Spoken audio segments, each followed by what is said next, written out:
Any public comments? There's no public comment. All right. Adoption of the minutes from the September 17th meeting. You've all had those. Is there a motion to approve? Move to approve. Seconded. All those in favor, please say aye. Aye. Those opposed, no. Motion carries. Mr. Burke? Yes. Are we on that? Well, not yet, I guess. Okay. Not until we get to an item. Okay. Before we get into the agenda, I want to do a little shuffling, if it's okay with the board. Items number 6 and 12, I would like to take up after item number 13. Does anyone have any objection to that? If not, we'll go in that order. Okay. Discussion and action on the election of the RMA officers and terms of foresaid offices. Do you want to give us a recap, Mr. Tejas? Yes, sir. Raymond Tejas, Executive Director of the Camino Real RMA.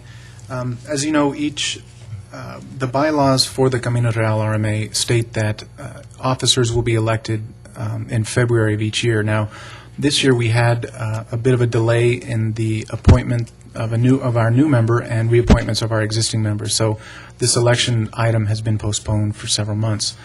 So part of what I'm going to ask, when you all develop your motion, I'll ask that the appointment period be through the end of January of 2010, unless the board decides that you'd like to go for longer than that.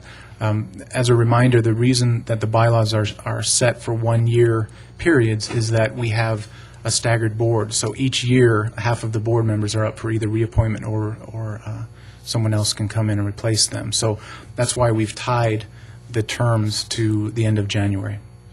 Okay. Question. Raymond, what happens if the council again takes their time and that we're well into 2010 like we are in 2009 and we just finally got the new appointments? What happens then? Right. Just continue to go like we have? Well, no, actually, we're looking to address that now. I'm trying to develop a revised appointment process. Mm-hmm. The appointment process, as it was originally envisioned, was to follow the PSB. However, because of the number of appointments that need to be made and the number of backups that have to be appointed, so, for example, the 3 that were being appointed this last round actually required 9 nominees, so it took a lot longer. So we're looking for a much more streamlined approach. We've had some initial, and this was a while back, but we had some initial discussions with TxDOT on the process for amending that nomination procedure. So we've got some ideas, and I'll bring those to likely the executive committee at some point in the near future, so that we'll have a revised nomination procedure for next year. Did I answer your question? Okay, so at this point, we just need to open up nominations and for each of the offices. Okay, nominations are open for vice chair. I'll nominate myself. No one else wants to. No one else wants it, it seems. Anyone else have an interest in the vice chairmanship?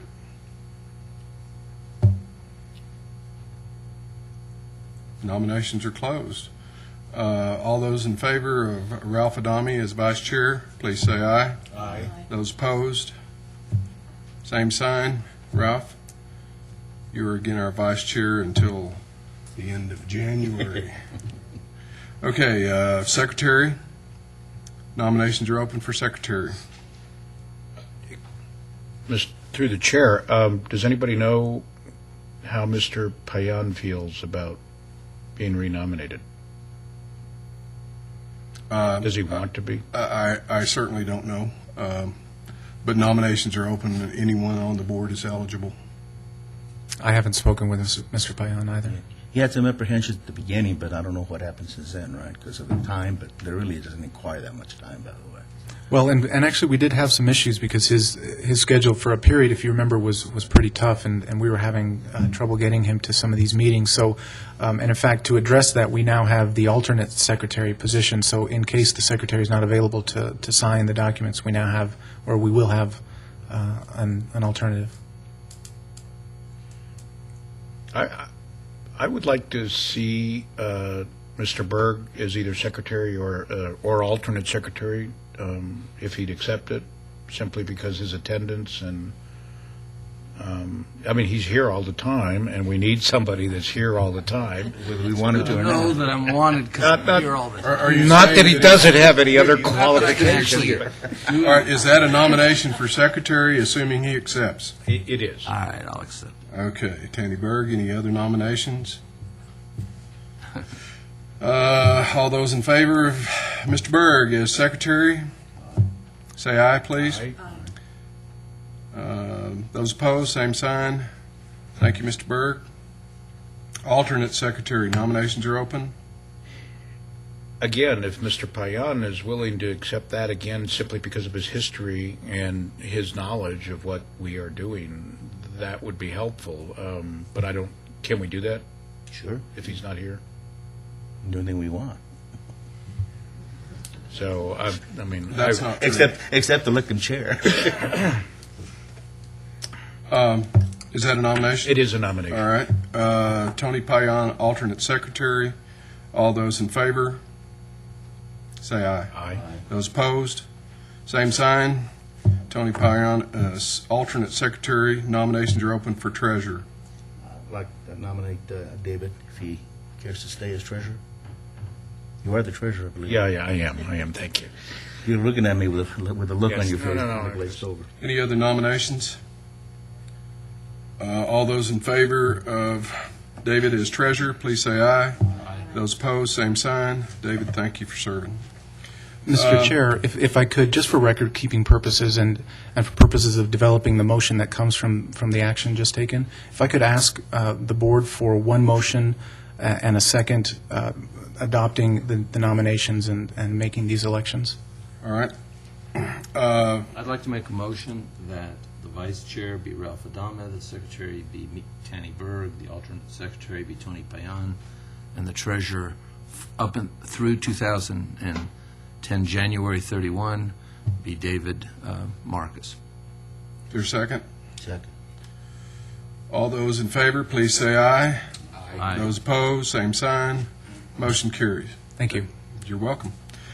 Item number 5, update and presentation by J.D. Abrams on the Statesboro 601 Interloop Project. The famous Bill Burnett is before us. Thank you for joining us, Bill.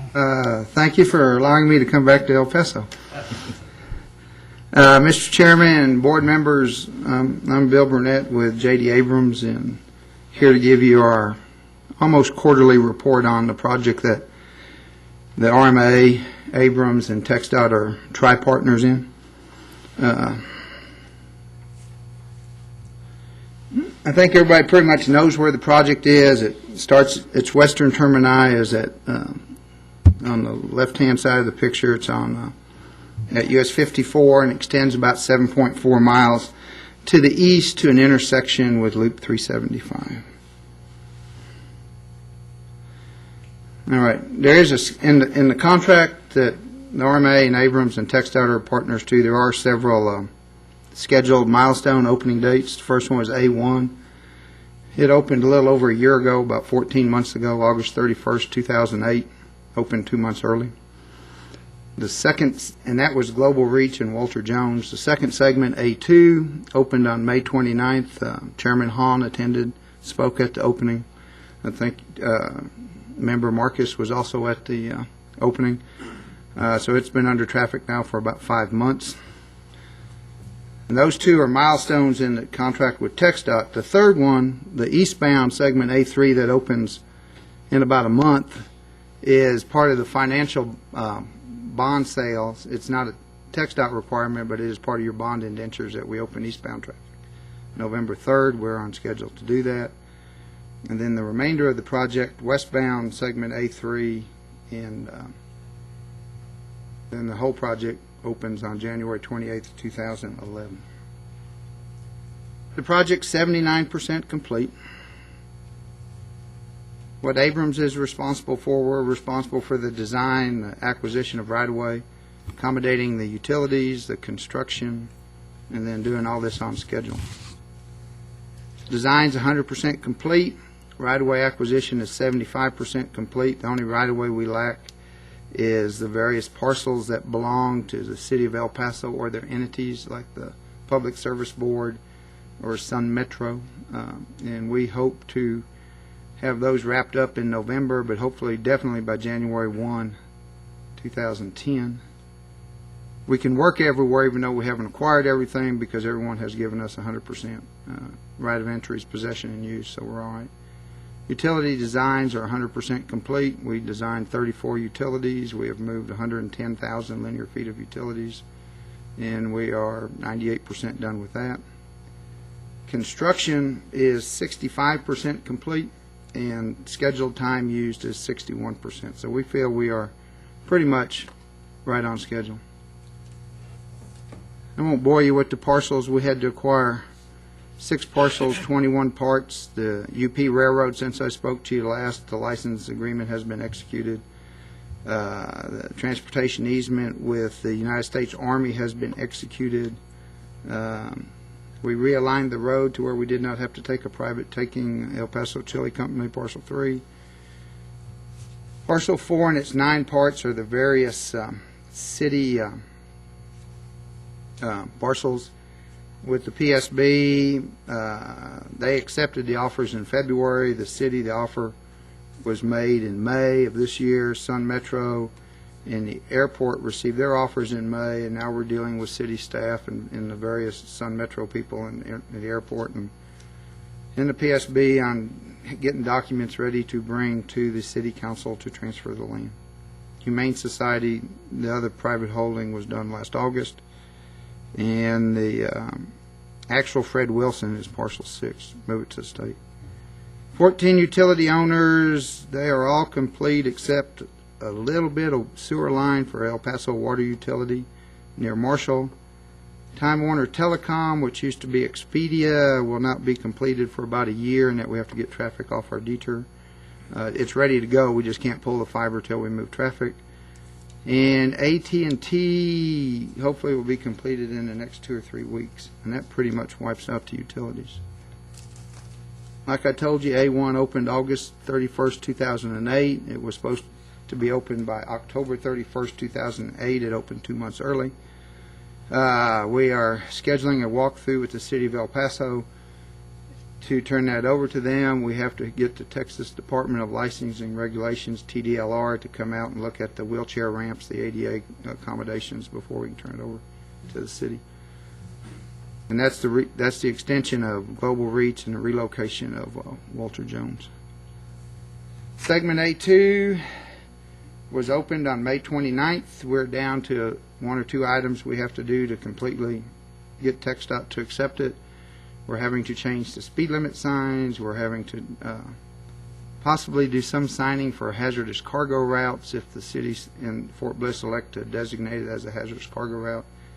And then we have the controversy as whether you can ride bicycles on the spur or not. And so that is being addressed between TxDOT and the city and the Army. And Abrams is prepared to either sign you can ride a bicycle or you can't. And then we have a couple other little minor items, but really very minor. A3 is from Airport Road to Global Reach, 2.5 miles. Eastbound section opens in about a month. It's all paved. We're in the process of putting signs up, putting the lights up, finishing the rail. And again, it will open November 30th. Segment B1, which is from Marshall to Airport, has an opening date of January 28th, 2011. Since I last visited with you, we've switched traffic around quite a bit. We continue to work on the large bridge, the viaduct, and that should be a superstructure, not a superstructure. and continue to do drainage. We're continuing to work on the bridge, and probably our plan is sometime in January to take all eastbound traffic from Gateway South and Gateway North and put them up on the bridge, and so we can work down below. And then probably around March and April, we'll put all the westbound traffic up on the bridge, and that will allow us to build the other half of the bridge. US segment B4 is the actual direct connectors there. Or B2 is the actual direct connectors at US 54. The intersection, it opens January 28th. We will open a couple direct connectors early. I can't give you a date yet, but we'll open south to east. In other words, if you're coming from Alamogordo and you want to go east, you'll be able to use the direct connector. And we'll also open north to east early, which would be if you're coming from downtown El Paso or the Spaghetti Bowl and you want to go east, you won't have to go through all the traffic signals. And I think that'll all happen this spring. Abrams, we have 370 of our employees out there. We have 133 subcontractors, peoples out there. Designers 2, TxDOT and their staff, PBS&J and H3J is about 15 people. And Raba Kistern, who does the QA, the inspection, and the acceptance of the work, has about 17 people. So, in all total, there's about 537 people on the project. I'll talk to you a little bit about traffic counting, because I know that's what's most important to everybody. We started counting traffic in A2 on May 29th, and we'll count eastbound traffic on A3 on November 30th. The first real traffic numbers that get turned into TxDOT will be turned in through November 30th, or will be turned in on December 1st of this year. We've run like 2 tests on making sure everybody knows what they're supposed to do when they get the traffic numbers. It seems to work. We had a little hiccup the first time. It's probably good we had the hiccup, but we've kind of worked through that part. And the last 2 tests have gone well. And if the traffic, when the traffic count is turned off midnight November 30th and the numbers go to TxDOT and the RMA on December 1st, you should receive a check. Your trustee should receive a check around mid-January. I know this says January 31st, but it should be mid-January 2010. And then after that, you'll start getting checks every January, and then 6 months later, every whatever 6 months is after January. It's normally June. Well, you know, I went to Texas Tech and Texas A&M whooped us the other day, and I'm not real proud, and glad I didn't go to Lubbock. I want to show you. I don't know if you can see this very well, but the first set of numbers up there is traffic from the first part of June. And you can see that in cars, there were about 280 some cars and 9 trucks. And then if you go down to August 31st, which is the second set of numbers, you can see in that same section, and this is Global Reach, from Global Reach to Constitution eastbound. You're up to about 4,500 cars a day. Seems like a big number, but that's what should be 45. Yeah, it's 4,581 cars a day. So you can see in 3 or 4 months you've gone from 280 some cars a day to 4,000 and some. And Raymond has all this where you can see it and read it. In trucks, you can see you went from 9 trucks a day up to 387. The other thing I want to point out is zone 20, which is the next column over. That again is from Global Reach to Walter Jones. I'm sorry, from Global Reach to Constitution. You can see that it's off by about a factor of 10 in the trucks. You can also see in zone 9, which is westbound from Loop 375 to Constitution, it's off about a factor of 10. But we discovered in June that the westbound counters had a problem. We corrected those. They are counting correctly now.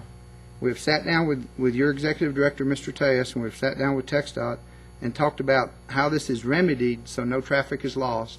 The contract allows this. And I think all of us realize that in counting traffic out there for 10 years, none of these counters will actually work every day for 10 years. They're not going to work for 3,650 days or whatever that math is. So the contract allows a mechanism.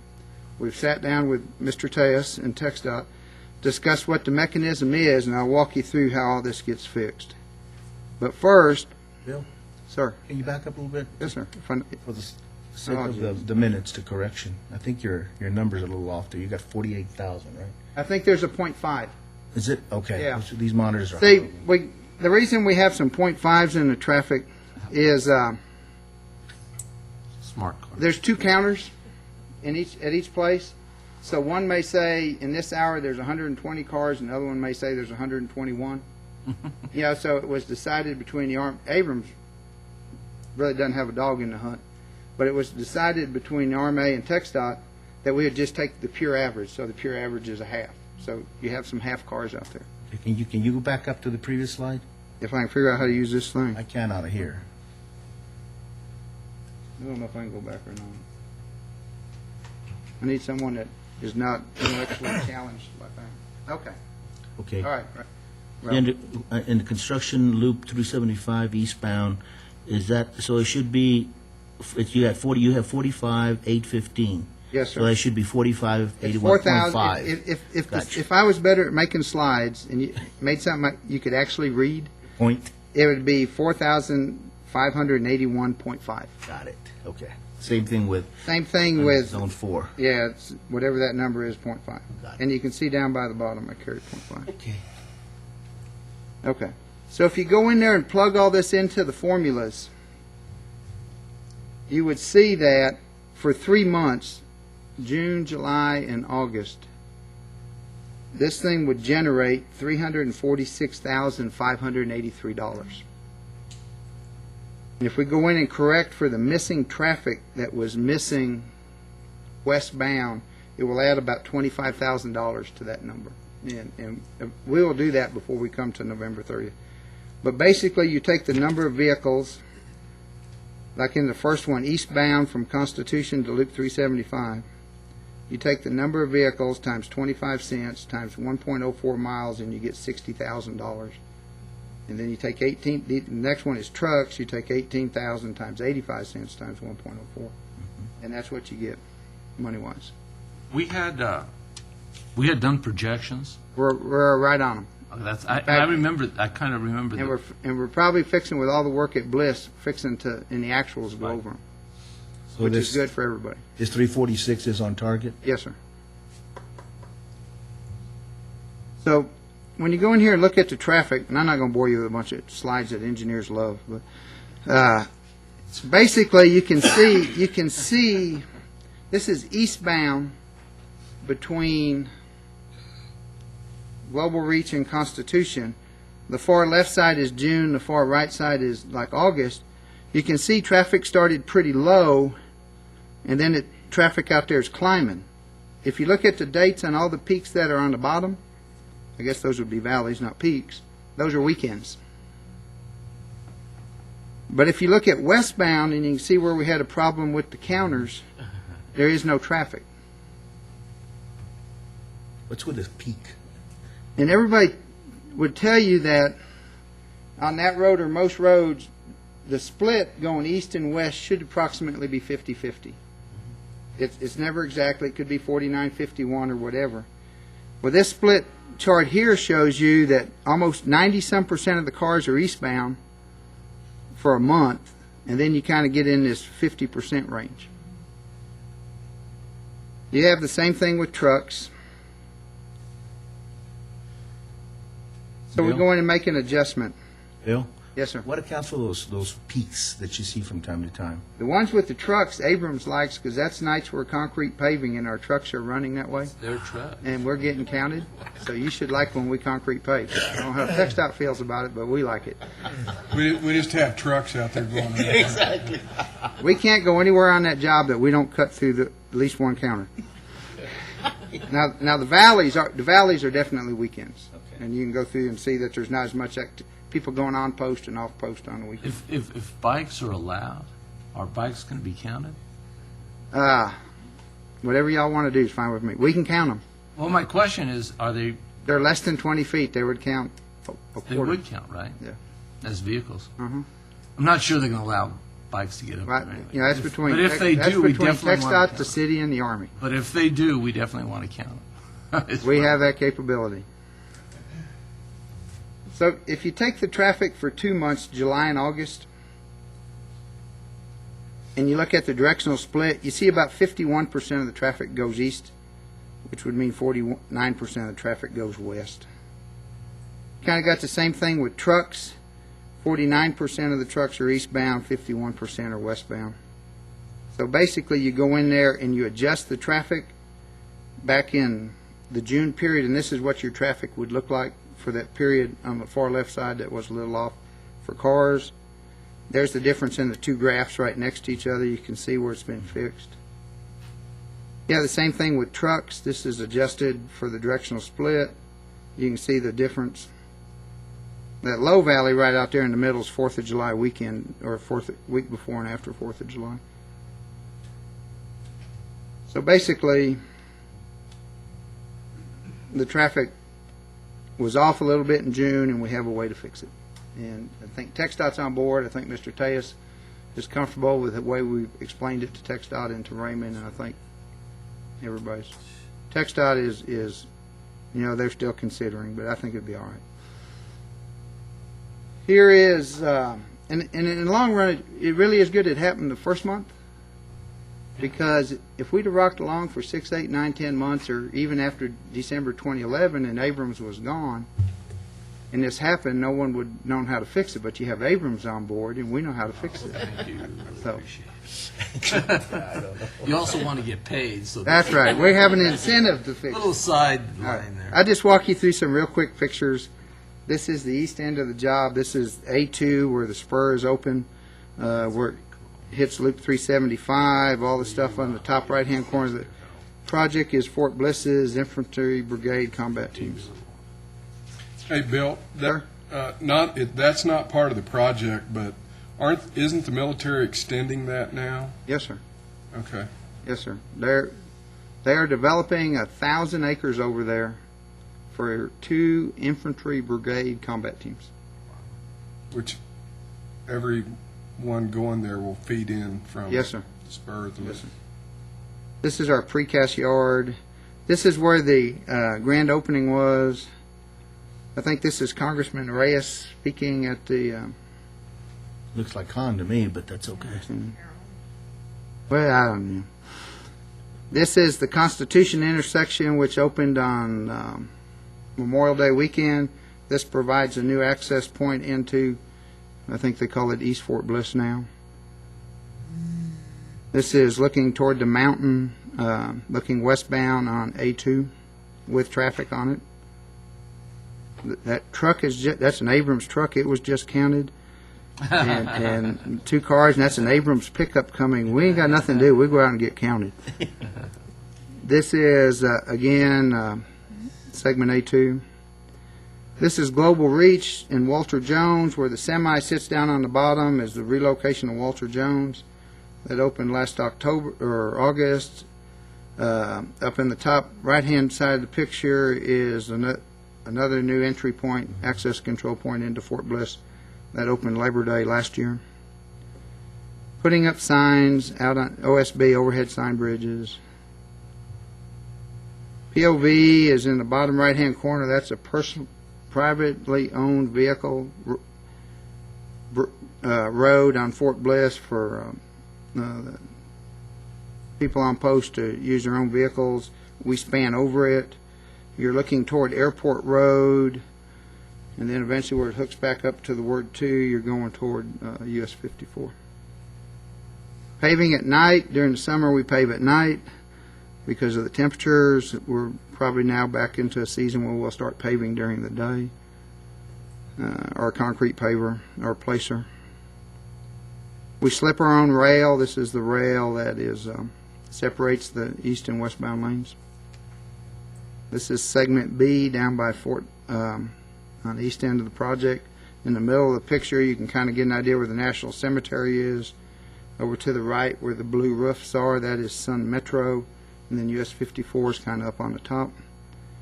Laying hot mix, putting up MSE walls. We have a lot of caps, a lot of columns, a lot of caps. This is adjacent to the cemetery.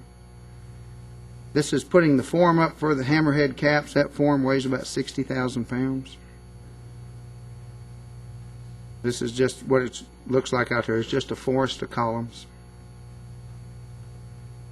Of course, we have to work on the UP Railroad. These are our two 200-ton cranes getting ready to lift a beam and put it up on the caps. But every once in a while we have to stop because a train comes through. You'd be surprised how many trains use that line. I mean, it's amazing. The railroad has been very good to work with. This is putting the concrete deck panels up on the bridge deck. This is where the project hits US 54. You can see where there is some deck in place. You can see the two direct connectors are starting to come into play. This is the north to east direct connector. In other words, you're coming from downtown and you want to go east. This is the starting of that direct connector. This is the steel section on the south to east direct connector, went up in June and July. We still have one more steel structure put up probably around May. Again, there's just a lot of columns out there. A lot of caps. This is erecting the steel. This is putting the permanent metal deck panels on the steel bridges before we put the concrete. I want you to know Abrams is very proud. In September, we hit 1 million man-hours without a lost time accident on the project, and we've got, like I was saying, 580-some people out there, and we've got no one hurt in the last 2 years, and we're very proud of that. Should be. And the end of my presentation is the end of the rainbow. Well, thank you very I much, answer any Bill. questions y'all may have. I think it's pretty obvious that your company is paying attention. You're on time. You're on budget. Anybody that hasn't been out there and looked at it will be surprised because it's changing weekly. So, any questions? I think in a couple of weeks, Miss Melendez is going to ride through the job with us and Mr. Payan. But anytime y'all want to go, just holler. We'll be glad to work something out. Thank y'all. Very good. Thank you, Bill. Okay, we're going to drop down to item number 7.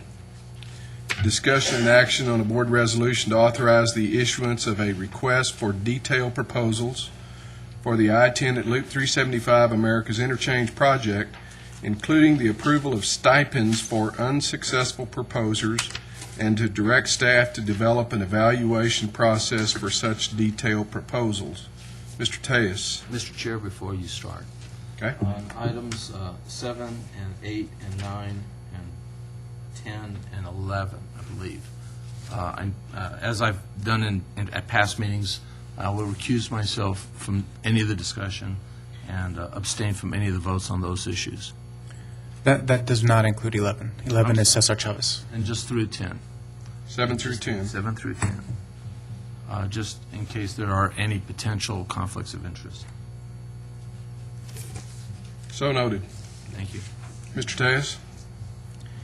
Okay, as a reminder, with the Americas project, we're pursuing that project as a design-build project. That entails 2 distinct procurement processes. First is the issuance of the RFQ, the request for qualifications, where interested proposers provide all of their team members and qualifications, and then the board identifies a short list of proposers that you want to continue to work with. That was done, and the 3 proposers were shortlisted. The next step is where we are now, and that's the issuance of what's called the request for detailed proposals. And that RFDP is actually a package of a number of documents that actually make up what the RMA in this instance is asking of the proposers. So when we release this document, then the 3 proposers that have been shortlisted will review those documents and actually begin developing the ultimate proposals that will be reviewed, and ultimately the RMA board will select a successful bidder. So what we're asking of you today is for the authority to issue that RFDP, and included within that RFDP is a stipend. Now let me mention that, let me speak to that. In the draft resolution that I provided to you all last week, I'm going to require a revision under the 3rd section of the actual authorizing provision that says that Now therefore be it resolved by the CRRMA that payment of $100,000 shall be made to each unsuccessful proposer, and that's the stipend. Actually, let me describe the stipend first. A stipend in this instance is essentially the two unsuccessful proposers will each receive a certain amount from the RMA for the work that has been done and turned in response to the RFDP. The concept is each of the proposers will turn in their work, and we will own all three submittals.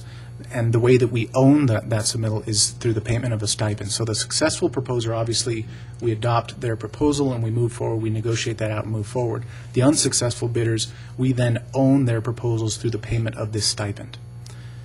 So the revision that I need to make into the record is in that third section is that the stipend is actually the lesser of 0.1% of the successful proposer's price, or $125,000. So at most, in this particular project, the RMA will be providing payments of stipends to the two unsuccessful bidders at $125,000 each, so $250 total. Mr. Chair. Yes. Mr. Tejas, is it unusual to have stipends No. on this? I don't know. No, sir, it's not. It isn't? It's not. In fact, the stipend is a part of the policies that the RMA has for procurements like these. And in fact, that was the error that I made. We had some initial discussions about stipends. We had talked, we meaning myself and the consultants, and we had talked about a stipend somewhere in the area of $100,000. When we went actually through the policies and the documents of the RFDP, we actually realized that it is set at 0.1% or $125,000, whichever is less. Okay. So this is a common procedure, and again the point is, if for example the winning bidder, you have their proposal, but one of the unsuccessful bidders has an idea that we like better, we would like to see if we can't negotiate that idea, that concept into the winning proposer's bid, but we can't do that unless we own it, and we own it through the issuance. So the payment of stipends will actually buy those ideas. And That's gives us correct. full right to use them. Okay. Mr. Tejas, we had 100,000 in the draft document, and you said did the RFQ call for 125, and we had just 100 as an error? Or- I actually added the 100,000 as an error into the resolution, so that the documents are correct and the documents follow our policies. Okay. So when I was putting the document together, I actually put that in and then checked on it, and then when I actually got the correct information, I had already sent out the resolution, so that's why I need to correct it here. Very good. Any other questions? Mr. Chairman, just Yes. a question. The $250,000 comes from out of our regular budget, or? It comes out of the total project cost? Yes, ma'am. So we have 140, the funding plan for this project is 146 million, which actually includes stimulus Incorporates the funded, and it does, yes, ma'am. The funding plan that we have incorporates that. Thank you. Any other questions? Is there a motion to approve item number 7? Motion to approve item number 7. Any further discussion? None. All those in favor, please say aye. Aye. Those opposed? None. Those abstaining? I abstain. Motion carries. Item number 8, discussion and action on a board resolution authorizing the executive director to execute a project development agreement with the Texas Department of Transportation relative to the development of the Loop 375 at I-10 America's Interchange project. Mr. Tejas. I forgot to mention, actually, that there are several steps that have to take place before the issuance of the request for detailed proposals. One of those is review and approval of those documents by the Federal Highway Administration, and that has occurred. In fact, yesterday we received a letter approving the documents, so we're getting closer by the day. One other requirement that, if you all remember, we have a $2.2 million project development agreement with TxDOT. That 2.2 is what we've been using to develop the procurement documents, and in fact, it was amended several months back to increase the scope and the dollars available to us so that we could continue the development of the procurement documents, including the development and issuance of the request for detailed proposal. However, in that amendment, TxDOT included a provision that said the RMA is not authorized to issue the RFDP without having first executed what we generally refer to as a construction project development agreement. And that project development agreement is what is on your agenda today.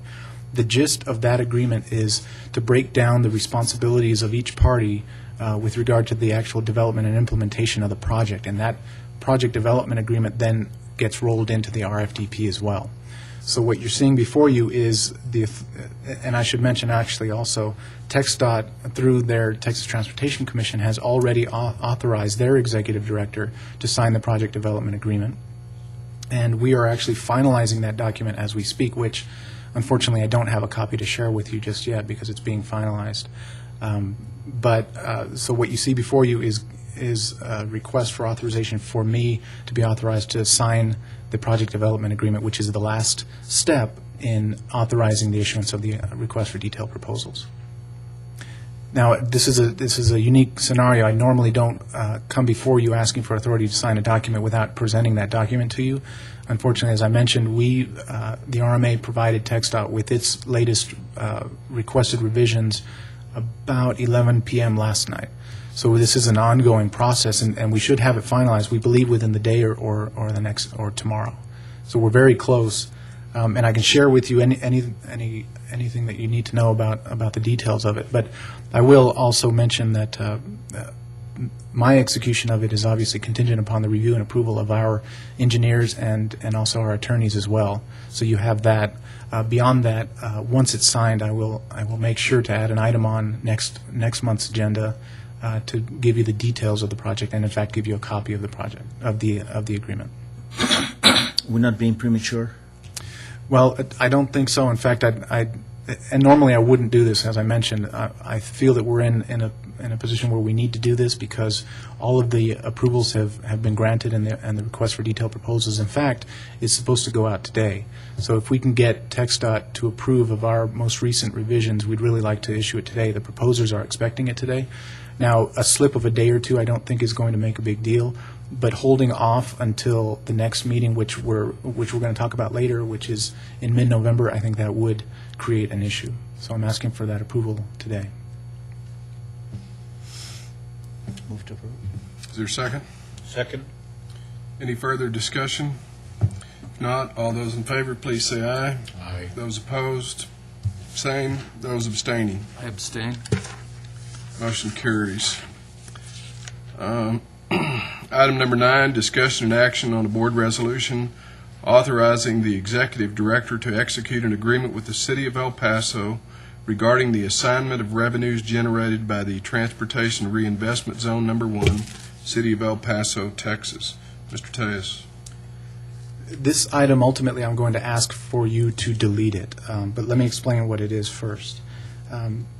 As you know, the Comprehensive Mobility Plan contemplates the construction of about $1 billion worth of projects, and actually 15 individual projects. One of those, and in fact, one of the funding mechanisms for the Comprehensive Mobility Plan is what's called the Transportation Reinvestment Zone. As a reminder, that is essentially a TIF zone that was created by the City of El Paso in December of 2008, and the Comprehensive Mobility Plan contemplates that the city would create it and would create the fund, and those incremental values would get dumped into the TRZ fund, and that fund would then be assigned over to the RMA so that the RMA could use that fund to leverage the remaining dollars necessary to complete its projects assigned under the Comprehensive Mobility Plan. So we were moving along, putting together the financing plan for the Americas project as well as the aesthetic project, and one of those mechanisms, of course, is to have the TRZ pay back the, actually, let me back up. The part of the financing plan for the Americas project as well as the aesthetic project is that the RMA will borrow money from the State Infrastructure Bank, and we have an update item later in the agenda on that. We were going to borrow $35 million, $30 million for the Americas project and $5 million for the aesthetic project. However, of course, TxDOT, as the manager of the State Infrastructure Bank, was requiring two things of us before they would approve of the SIB application. The first is the assignment agreement between the city and the RMA, which essentially assigns that TRZ fund to the RMA because that would serve as collateral for the loan that we're taking out. The second is now I've gone blank on the second.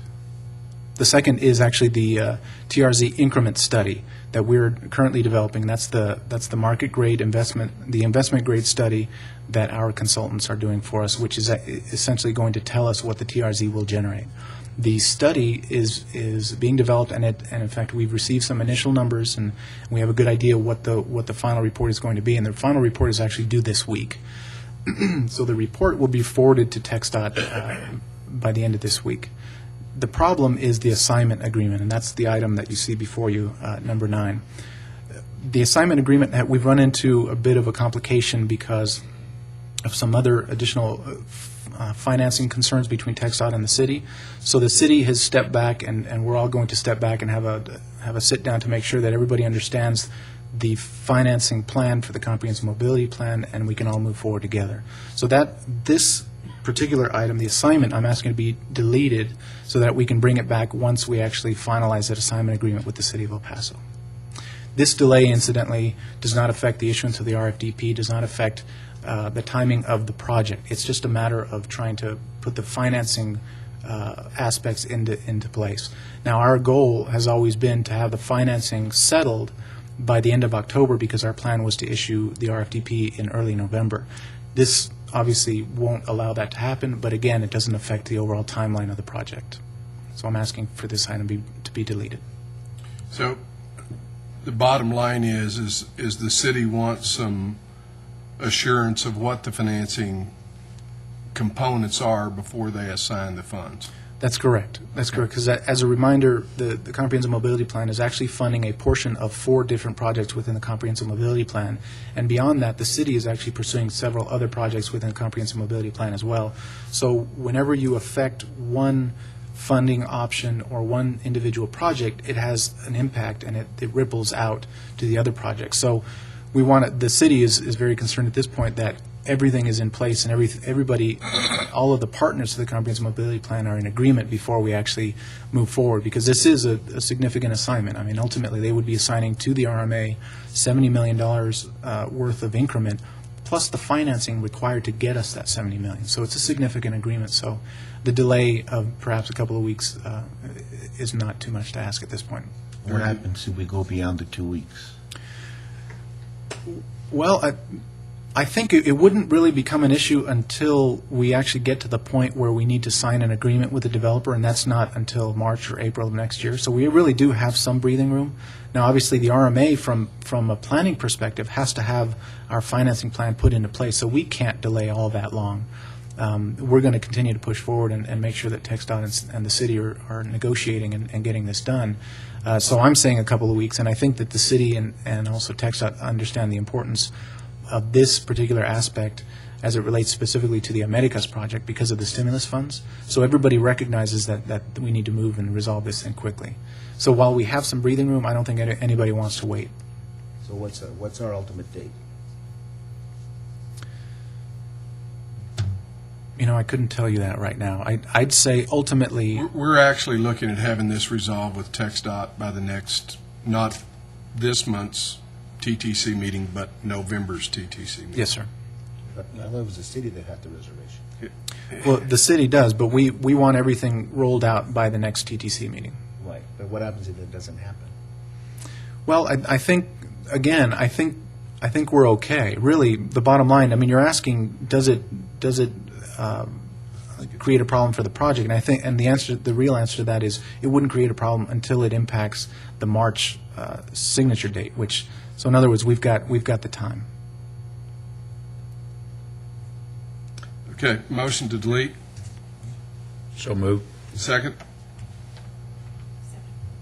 All those in favor say aye. Aye. Those opposed, no. Those abstaining, I do abstain on that issue.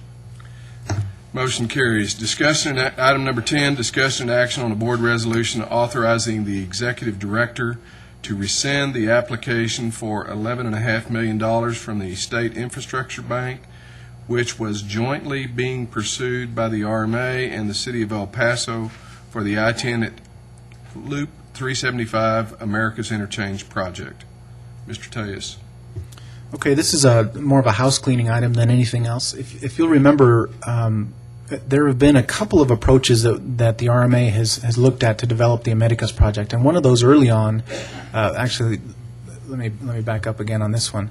The RMA, as you know, we don't have the revenue to go out and develop a bunch of the procurement documents that are necessary for the Americas project, or any of the other ones, for that matter. So early in the project discussion period, when we were talking with TxDOT and trying to figure out how to go about funding this project, the proposal was that the RMA would borrow money from the State Infrastructure Bank to get us through the procurement process. So it would allow us to develop the RFQ, it would allow us to develop the RFDP and go through those processes so that we could actually bring somebody on board.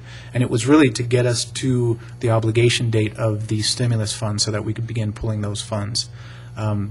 So we came to the board, and the board approved the submittal. And actually, let me mention too, of course, at that time, because the RMA doesn't have any assets, we couldn't take out a loan from the State Infrastructure Bank. So at that time, the city was asked if they would come in and guarantee that loan for us. And they did. And they passed an item on their agenda to allow us to submit a joint application to the State Infrastructure Bank for $11.5 million to develop the Americas project. So this board passed the authorization to submit that. The city of El Paso also authorized that submission, and a preliminary approval was granted by the Texas Transportation Commission. However, shortly after that preliminary approval, we sat down and realized that it probably wouldn't work, and there was a better way to do it, and that's the way that we are actually pursuing it now, which is a two-step process where we have one planning project development agreement, which granted us $2.2 million to begin the work, and then added an additional almost $1 million to continue the work. So because we've taken that route, we let the SIB, the State Infrastructure Bank application, sit at TxDOT, and we didn't revoke it because we weren't sure if we were going to have a different use for it. Well, we're at the point now where we don't need it and we'd like to rescind it. This, I think, will be a huge relief to the city of El Paso because they weren't obviously too interested in guaranteeing a loan that we weren't sure how we were going to pay it back. So again, this really is... Can't imagine. That's right. So this really is a house cleaning item to grant me authority to rescind that original application. And once we do that, then I'll ask the city for a similar resolution or similar action, and we'll remove that from TxDOT's books. Is there a motion to approve? So moved. Your second? All those in favor, say aye. Aye. Those opposed, same. Those abstaining. I abstain. Motion carries. Item number 11. Okay, Tanny, you can vote now. Thanks. Welcome back, Mr. Burke. Thanks. Discussion and action on a board resolution authorizing staff to commence the market valuation process for the Loop 375 Border Highway Cesar Chavez project. Mr. Tejas. This item actually is also a cleanup item. If you remember, the RMA has a financial assistance agreement with the Texas Department of Transportation for $330,000, and that those funds are restricted, though, to the market valuation process.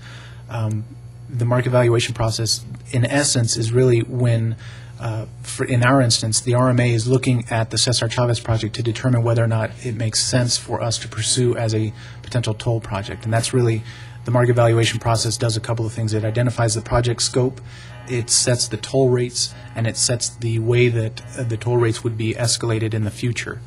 So that's what the market valuation process is.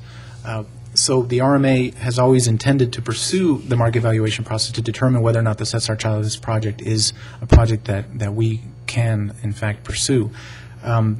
And in fact, I don't know that this is absolutely necessary, but I brought it forward to make sure. As you will recall, the board has taken several actions in furtherance of the market valuation process. For example, you all have authorized and we have executed a work authorization with our general engineering consultant to actually do the market valuation work. We've also signed what's referred to as a 129A agreement, which identifies for the Cesar Chavez project, that if revenue is generated, then it will only be used for X, Y, and Z purposes. So we've laid the foundation and we've taken a number of steps towards the market evaluation process. However, in reviewing those documents, I couldn't find an actual resolution or a motion from the board authorizing me and the consultants to actually commence the process. So that's what this is. It's really kind of a cover item, cleanup sort of an item. This is the item that's required by Senate Bill 792. Yes, sir. It's a provision in 792 which requires the market evaluation process. Okay. Any questions? My only question is, was this process going to be developed in stages so that the first stage would be the viability, and then it would be brought back to the board for discussion at that point before we went on with the process? That is part of the process, yes, sir. But the market evaluation process is really just if you've gotten past the feasibility, then you're really into the market evaluation process. So there is, but they're linked as well. So Well, what I'm suggesting is, will this board have an opportunity at the point of discerning what the total viability is of the project to discuss it before we move forward? absolutely, yeah. And I just want to clarify that for the record. But that's a good point. The board has not approved of the project, so when people say that this is an RMA project, that's not factually correct, because the RMA is looking at it to determine whether or not the RMA is interested in pursuing it. So by passing this motion, it's beginning the process. That's correct. So I would move that we accept that. Is there a second? Seconded. Any further discussion? If not, all those in favor, please say aye. Aye. Those opposed, same sign. Motion carries. I'm going to drop to number 13, discussion and action on the executive director's report. Mr. Tejas. As you can tell, there's been a lot of moving parts, and there's a lot of things coming into focus within the last week or so. So when I was getting ready to post this agenda, I thought I would throw everything on there that we might want to discuss. So I'll go through these as quickly as I can. Of course, stop me if you have any questions. And we've spoken about a few of these as well. Item A is the pass-through agreement. As I mentioned, the Americas project, a portion of it is funded through the pass-through program of TxDOT, which ultimately pulls Category 2 dollars down from TxDOT. And in fact, the pass-through component is a requirement by virtue of the fact that we are using TRZ funds in the project. It's a coupling item that's required by the statute. The pass-through toll agreement, if you'll remember, was on last month's Texas Transportation Commission meeting for preliminary approval, and it's on for this month's TTC agenda for final approval, which is actually set for tomorrow. I'll be leaving this afternoon for the TTC meeting so that I can attend and speak to this item. That's in Fort Worth. Yes, sir. The terms for which we will be working through with this pass-through is that we're looking at borrowing $10 million, or rather, we're looking at a $10 million total repayment from TxDOT. It's $5 million for the Americas project and $5 million for the aesthetic project.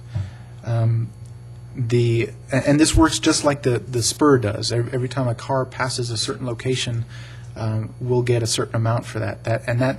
The unique thing about this project is that the count station, there will only be one, and it will be located west of the Americas interchange, and it will cover, again, the payment for the $5 million on the Americas as well as the entire aesthetic corridor, which is, I believe, 22 miles of I-10. So there's one count station. The minimum repayment would be set at 1 year. $1 million per year from TxDOT. After 1 year of completion of the project, and would be maxed at $2 million per year. The toll rate is being set at 5.5 cents per vehicle, and hopefully I'll be able to bring forward the actual agreement to you all at the next RMA board meeting. But so in essence, to recap, the terms are $10 million total repayment for the Americas and aesthetic projects. The toll rate would be set at 5.5 cents per vehicle. The count station would be located west of the Americas interchange, and the minimum and maximum would be set at $1 million and $2 million per year, respectively. There's no differentiation on size of vehicle on. No, sir. We're trying to, because of the small amount involved, we're trying to streamline this as much as possible, and that really accounts for why there's only one count station, to try to reduce the counting costs. We can't figure out a way to charge for looking at the aesthetics. No, sir. Well, actually, I proposed a couple of options. Those were shot down pretty handily. So that's the pass-through. So I'll obviously brief you all at the next meeting on that one. The State Infrastructure Bank loan application we talked a little bit about, and just to summarize on that item, the city and TxDOT and the RMA will be sitting down very soon to iron out the rest of the remaining questions, and hopefully I'll be able to bring back the actual assignment agreement, hopefully next month. That's B. Item C is the International Ports of Entry study, and this is the item that the board approved the submission of a toll equity application for last month. If you, by way of reminder, I was requesting and you all approved the ability to submit a toll equity application for $3.2 million to TxDOT, and those funds were going to be used to develop an operational study that would look at all of the ports of entry along in this area. So it's intended to be a lot more comprehensive than simply, do we need a bridge, and if so, where are we going to put it? It really looks at the operations, the current operations of the existing ports of entry, and then also looks at whether or not we need to be developing a new one, and if so, where would that go, and that sort of thing. So it's a much more broad scope, and if you'll recall, Deputy City Manager for Mobility, Jane Sheng, spoke to that issue last month. We submitted the toll equity application, and since then, TxDOT has determined that there is likely a different way to achieve the same goal. So there are some procedural steps that they're taking to identify how to bring those funds to the RMA so that we can pursue that. So this is in progress right now as we speak, and I'll bring that back hopefully next month with the resolution. We had asked at that time to be included as part of the process. I think Tony Payan did and I did.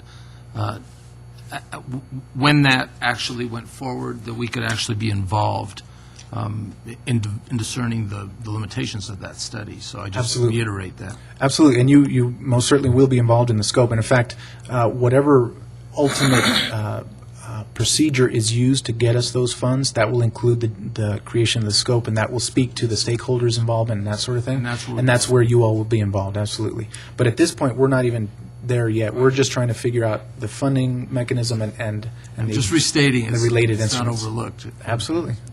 And we'll make a note of that in the minutes as well. So that's item 13C. We've got to get the money first. No, of course. Probably what I'll do, Mr. Chair, at that time is ask that you create a special subcommittee, and that will work together with that. But yes, first we've got to get the funding. It doesn't do any good. But I just want to make sure that it's included so that that it just doesn't escape us. Okay. Item D, this is I brought this back from last month, and what we talked about last month, actually, it precedes that. It was the Finance Committee meeting before the one we had yesterday. We've been working with the cities, as a reminder, the city is our fiscal agent. We've been working with the city to develop a financial report form that we could provide to the board so that you all would be kept up to date on the funds available. We developed a form and we brought it to the committee, and the committee suggested certain revisions. And in fact, the committee met yesterday again to review the budget, and this item was brought back to the committee yesterday again. We've been working with the chair, and we will continue to work with the chair. We think that we found a template that we can use that will satisfy the requests of the committee. So this is more of an update than anything else. We're continuing to work on this, and we're working with the chair of the committee, Mr. Marcus, and we will bring something forward as soon as we have something available. Excuse me, Raymond. If I understood yesterday from the Finance Committee meeting, there was some question as to whether there was even any need for a monthly financial report. Is that correct? That's correct. I actually made the suggestion that at this point in the RMA's life, we don't have enough activity on a monthly basis that possibly we should consider accepting a quarterly financial report instead of monthly until such time as we actually have a number of projects that are up and running, creating revenue on a monthly basis. And we'll do that. We will incorporate that into the... Does anyone have an objection to looking at it on a quarterly rather than a monthly basis? Okay. And of course, at any time, should you all have any questions, you're obviously welcome to give me a call, and we can send out the information immediately. So that's 11D, item, or I'm sorry, 13D. Item 13E is the annual report. All regional mobility authorities in the state are required by statute to submit annual reports by, I believe it's March of each year. And those reports, it's really a two-step process. It's a development of the report for the public, but there's also a report that has to be provided to the entity that created that particular RMA. So in this instance, the most recent example, obviously, was last year, where we provided an annual report to the city of El Paso, and we offered to present that to them, and we've got to do that again this year. Last year, we were a little bit under the gun. As a reminder, I had just been brought on board, so we were kind of pushed. So I essentially developed it with some comments from the board. However, this time I'd like to get a little more involvement from the board. So this item is really just to let you know that I'm going to be asking that one of the committees take this item, and I'm going to present a recommended outline and then work with that committee to actually develop the annual report, so you all have a little more involvement this year. That's just more of an update than anything else. Item 13F, I wanted to update you all. As I mentioned last month, I attended one of the three Team Texas meetings. Team Texas is, for the benefit of our new member, Team Texas is an organization of tolling entities throughout the state of Texas. It includes all of the RMAs, including HECTRA, which is the tolling entity out of Harris County, as well as the North Texas Tolling Authority, NTTA. It's actually a really useful organization, and our most recent meeting was in October in San Antonio, and it was actually really useful. It's a good way for, especially myself, to meet my counterparts and talk about the issues that they're running into and kind of get some ideas as to how to get around those issues. So it was really useful, and we continue to make really useful contacts. And in fact, I spoke with some of the folks about some of their PR campaigns that they're developing, and some of the projects that they're doing, which are actually very in line with some of the issues that we're running into. So it was actually very useful. That's for your information. The last item is 13G. Because of Thanksgiving in November, the Texas Transportation Commission meeting has been moved. So that is going to force us to move our date, because we're anticipating going back to the TTC for one, if not more, of the Americas items. So I'm asking if you all have any objection to Friday, November 13th at 2 p.m. for the next RMA board meeting. And actually, I should mention, too, as you all know, the board has identified the third Thursday of each month as the official board meeting date. Unfortunately, since we are basically guests at City Hall, whenever City Council requires the room, we get bumped. So that's been happening more frequently now, and especially since the City Council's Legislative Review Committee meetings have now been set for Thursdays. So we may want to sit down and come up with a better date so that there's more uniformity. But for November, at least, I'm asking for November 13th at 2 p.m. Unless there's objection, I'll plan on that. Require board action? No, sir. Unless there's objection, I'll plan on that. Does anyone have conflict or a problem with that particular date? Friday the 13th. Yeah, good day. Oh, yeah. Okay, that's it. Beats Halloween. That's Okay. it for my director's report. Very good. Let's go back to item number 6 then, discussion and action on a board resolution adopting the RMA fiscal year 2010 budget as recommended by the RMA Finance Committee. Mr. Tejas? As you all know, you all received a copy of the proposed budget in your backup. Yesterday, the Finance Committee met and reviewed that budget to develop a recommendation to bring forward to the board. Now, what you've received this morning is actually a revised document titled the CRRMA Projected Cash Flow Statement of Fiscal Year 2010. The revised document is actually what the Finance Committee has recommended to the full board. The majority of the changes really are in formatting. The majority of the numbers have stayed the same with the following exceptions. I was under the impression, actually, that, and if you notice under the cash beginning a period section, We have $220,000 from the state SPUR 601 cash account. I was under the impression that the interest earned on that cash account was included in that 220, and that was incorrect. So you'll note the third item under that section is fiscal year 09 interest, and that is $25,903. So that's been added. The other revisions actually tie back to item number 12, which deals with my performance evaluation.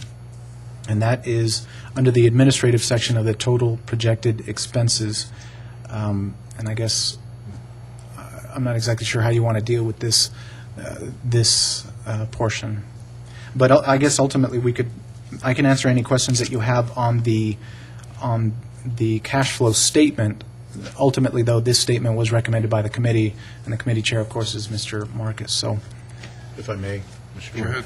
ahead. At our Finance Committee meeting yesterday, I suggested, and I think Mr. Berg agreed with me, that the projected cash flow statement is nothing but a projection of our cash flow for next year. We're not actually obligating the authority to spend this money, but rather we're voting on these numbers so that should we be required to spend it, you now have the authority to do so. that's right. And in fact, the importance of this document, to me anyhow, is from an administrative standpoint. This is what I then provide to the city as our fiscal agent so that they can begin setting up the budgets. Correct. Okay. What's the board's pleasure? I mean, we can go through, we're on item number 6, but I guess we really need to talk about item number 12 before we can approve that. So procedurally, should we go to 12 and then 6? I think so. Yes, sir. Okay. All right. Is any objection to that, members? Okay. Going to item number 12, discuss an action on the board resolution authorizing the CRRMA chair to communicate the results of the executive director's performance evaluation to the city of El Paso. I met with Raymond, went through, I guess things are done a little bit differently than they're done in private companies, but we followed the procedures. I believe Linda Rowe assisted and helped us with this. Also, we had outside counsel, Norman Gordon, and Steve, I think, is here today to follow up if we have any other questions. The evaluations was a 360 evaluation, I believe is what it's called. I think all of the board members, Susan, I don't know, I think you missed out, but we had all of the board members, representative from First Southwest, from Loch Liddell, PBS and J. Was that it? I don't know.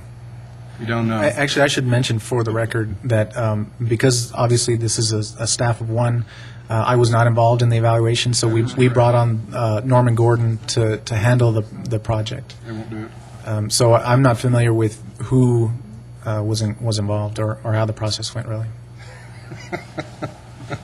Anyway, the performance evaluation came back from including all of the board members and the other people that have dealt with Raymond exceeding expectations, or I believe that's the term. whatever the word is. I reviewed that yesterday. There were comments concerning his performance in attaining goals, as well as recommendations to improve in specific goals. I don't know, is it proper to share those with the board members? Yes, sir, I think so. So if anybody would like a copy, we'd be more than happy to get a copy to you. Under the terms of the contract that we have with Mr. Tejas, if he exceeds expectations, I think it accounted for a 7% increase in his base salary and an adjustment in the related fringe benefits. Also, I believe the resolution that we have do you want to cover, David, what we talked about yesterday as far as the insurance? Well, we discussed the fact that the way you're speaking to the way the contract had been written Right. and the mistake there was. Maybe it'd be easier for Raymond to. Yeah, I think it would. Just to bring it up to speed, though, that we did discuss this in lieu of adjusting the projected cash flow, which was the other changes you referred to. That's right, that's a good point. The Finance Committee, Don't tell us that this is just another house cleaning. no, this one is a little bit more than house cleaning. That's, yeah. Right here. The Finance Committee felt that the budget for fiscal year 10 needed to include any increases to the salary, so they're linked. Anyhow, so there was a health insurance issue that arose after, as you all remember, we entered into a contract that was effective September 1, 2009, and that was the beginning of my employment here. As part of the insurance provision, the intent, at least from my part, the intent was that the employer contribution for my health insurance, and in fact, part of the reason why I am currently a city employee is that I would be able to have access to the insurance of the city. So the intent, from my understanding, was that the RMA would cover the employer contribution to my health insurance, and I would cover the employee contribution. Then what was also what was intended to be included in that agreement was that my contributions, my employee contribution, would be reduced by $3,000 additionally. So in other words, the RMA was supposed to cover the employer contribution plus up to $3,000 in premiums. Now, in actuality, what happened was that the language of the contract was written such that it looked as though the RMA was responsible only for $3,000 rather than for the employer contribution plus the $3,000. So because I was obviously involved in drafting of the agreement, when the error was identified by the city, probably about a month or so into the agreement, I decided that I would honor that. And so the concept would be I would pay everything but $3,000. So that left me with roughly about $8,000 worth of cost for my insurance, and the RMA would cover the remaining $3,000. So Let me quickly interject as a point of order. That really is under item 6, and are we discussing item 12? So if we're talking about your performance evaluation, well, get that out of the way, unless we want to combine the two together. I think you need to discuss them together because one impacts the other. And just- Because the compensation that the Finance Committee is recommending directly impacts Okay. the So it's budget. both 12 and 6, Yes, sir. just for clarification. Okay, good. Go ahead, I'm sorry. So, well, I guess that explains the insurance issue. So there was a discrepancy there, and I was going to cover that error, basically. And I guess from then there was a recommendation from the committee that that error actually be covered. We will, then, that's where I was going, is that as part of the recommendation from the Finance Committee, there's a component that talks about a bonus for exemplary work, in addition to the percentage increase that's contractual. And that's what the Finance Committee voted on yesterday. That's why I wanted to get that Right. into the other item. I didn't want the two to be confused, because I think, as Mr. Chair, I think you pointed out, the results of the survey were exemplary. That virtually the entire community thanks Raymond for a job very well done on behalf of the RMA, and I think that was what you were, that's kind of the direction Yes. you were going. Well, the bottom line is if I understood the meeting yesterday, is you, Mr. Tejas, will continue based on your contract, and you will pay those costs that, as it was agreed.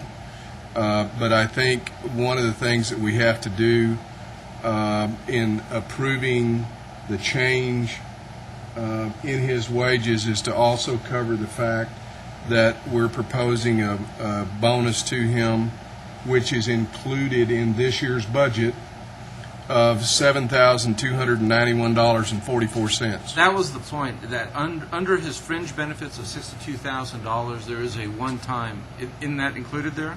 Yes, sir. So in there, there's included a one-time bonus. So when we approve this projected budget, within that budget, we're also approving a one-time bonus based on performance that would be about $7,200. Is that what you said? That's correct. So that's, But it's let's- a one-time fringe benefit and doesn't continue. That's correct. But let's also clarify that we're adjusting also his fringe benefits to what was It's intended. contractual, right, which Is was. that, Well, and actually so we're doing, as I understand it, the Finance Committee requested three things, and that is that the salary and benefits be increased by the 7%, that a bonus be given in the amount of $7,291.44, and that the insurance for fiscal year 10 be corrected so that I'm essentially put in the place of a standard city employee so that the RMA covers the employer contribution and I cover the employee contribution. Which was our understanding all along, even though it wasn't actually pursued that. In essence, although the $3,000 that was originally trying to be put in is out. Forget that. That's just a mess. So you all are put back in the position as though I'm a standard city employee. Raymond, and then $7,200 bonus that we're talking about is now included in the fringe benefits under the amended Exactly. cash flow. That is, as well as the employer contribution for fiscal year 10, Okay. as well as the increase in salary and But I associated think David's benefits. point is that it's a one-time fringe benefit inclusion. Right. Absolutely, that's So very clear. David, we'll handle that later. I wasn't, let me see if I just understand correctly. Your base salary has been increased by 7%, correct? Then on top of that, we're giving you a bonus of 7,200 some up, correct?